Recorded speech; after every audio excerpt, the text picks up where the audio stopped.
No niin, Vasurilinjalta Jarkko, morjesta.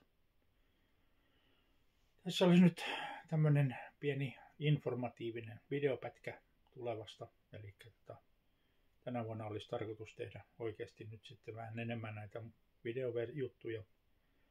Ja myös mahdollisesti tallentaa jotain kierroksia tuolta varsinaiselta radalta.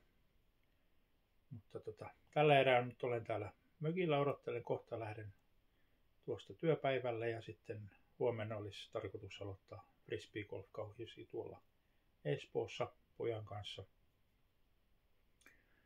Ja viikonloppu menee sitten kiekkoa heitellessä siellä suunnalla.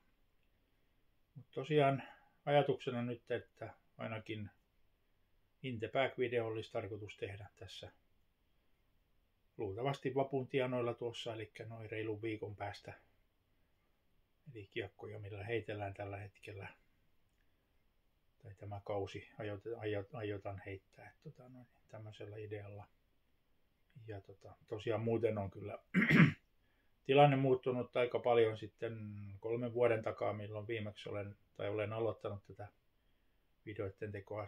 Siinä tuli muuttoa uuteen osoitteeseen ja kaikkea semmoista, niin hommat jäi aika pitkälti siihen.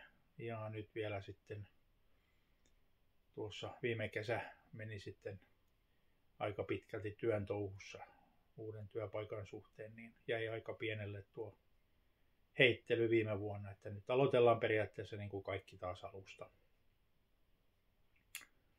Mutta tosiaan ajatuksena olisi tuossa ihan tehdä muutama mahdollinen kierrosvideokin tuossa kesän mittaan tai kauden mittaan.